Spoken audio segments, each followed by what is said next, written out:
po ito, magtuturo ako sa inyo mga bossing ko para mas maging masagana ang pamumuhay ng lahat ng miyembro ng pamilya. Ilalagay niyo siya sa harapan ng bahay ninyo or sa center table po ninyo. Ito yung bigas po natin. May iba ako nakikita mga bossing ko na ang lagayan, tinatakloban. Dapat hindi niyo po siya tinatakloban mga bossing dahil kapag po ito'y tinatakloban niyo, waipik po yan mga bossing. Kaya kailangan i-open niyo po siya. Lalo na yung mga asin, yung mga ganyan mga boss, ganun din ang bigas. Tapos kailangan natin ng 3 piso kasi yung 3 ibig sabihin labis-labis na blessing or kaya 7 or 5 yan ang mga magagandang bilang. Ilalagay po natin siyang ganyan. Ang bilog siyempre ang barya nag-a-attract yan ng pera, yan para may mag-a-attract ng pera. Tapos mga bossing, kailangan natin ng buo na dahon ng laurel. Kasi ang dahon ng laurel, the victory swerte ang ipagkakalob po sa atin.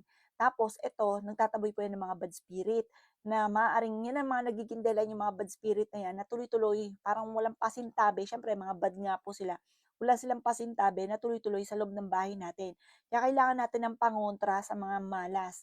Ngayon, ang bigas ay nagdudulot sa inyo or magbibigay sa inyo ng masaganang pamumuhay sa lahat ng miyembro ng pamilya para hindi ka na makaranas na ikaw ay malubog sa mga pagkakautang or kaya po lagi ka na lamang pong inaalat or kaya lagi nagkakaroon ng mga pagtatalo sa loob ng bahay ninyo.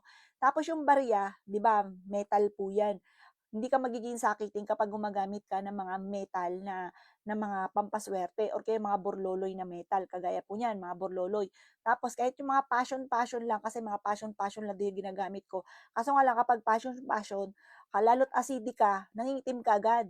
Ngayon, mag-ipon ka na lang para yung totoo. Kasi yung totoo, lifetime, kahit acidic ka, hindi siya nangingitim.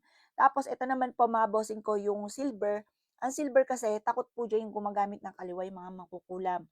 Marunong ng mga palipad hangin, takot po dyan. Hindi yan naglalalapit sa mga taong yung mga ganyan. Kaya mas mainam, pag lumalabas ka ng bahay, maglagay ka ng barya sa bulsa ninyo. Para kung sino may nakakasalamuhan ninyo, ay hindi tatalab sa inyo ang mga palipad hangin at sumpa, mga bossing. Ngayon pa mga bossing ko, ilalagay nyo siya, ganyan lang. Ilagay nyo po ito sa harapan ng bahay ninyo or kaya sa center table po ninyo at ang dulot nito ay swerte.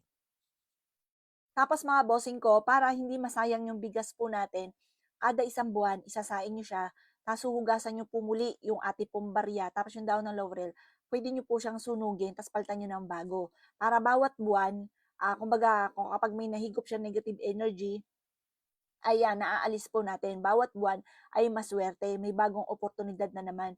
At mas higit siya nakaka-attract ng swerte kapag hindi siya yung halimbawa, ginawa mo ngayong taon, halimbawa, pagpasok ng 2026, or kaya ginawa mo siya ngayong Lunes, tapos hanggang sa susunod na muling taon, hindi maganda po yun. Kasi syempre, humihigop din sila ng mga negative energy na alikabukan, yung mga ganun mga bossing. Tapos yung bigas, huwag nyo itatapon ha.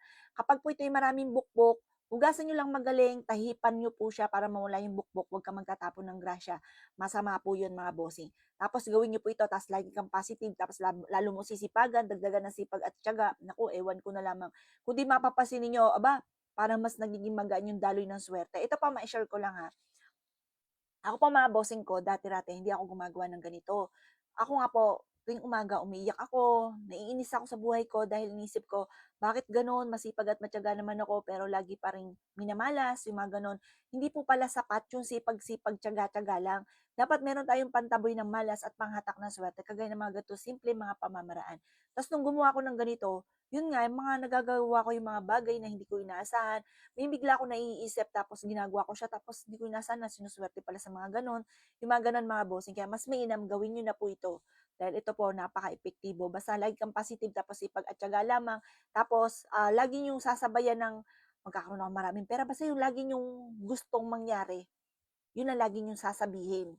Tapos positive ka lang, maniwala ka na makakamtan ninyo. O siya mga boss, good luck po sa inyo po lahat. Gawin niyo na po ito mga boss. Sa umaga ang paggawa ng 7:00 ng umaga, huwag kang gagawa sa hapon. Kasi yung sa hapon yung gumagamit ng kaliwa. Sa umaga naman, pampaswerte mga boss. Kasi nandiyan yung palaki, pataas yung sinag ng araw, sunod ay liwanag, tagumpay.